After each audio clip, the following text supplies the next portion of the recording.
भगवान ने जब इस धरती को बनाया होगा तब शायद उन्होंने सोचा भी नहीं होगा कि उनका सबसे अनमोल तोहफा इंसान एक दिन इस सुंदर सृष्टि के लिए सबसे बड़ा खतरा बन जाएगा।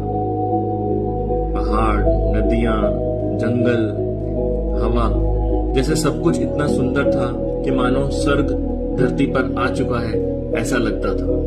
मानो प्रतीत होता है कि धरती नहीं, ये कोई स्वर्ग है।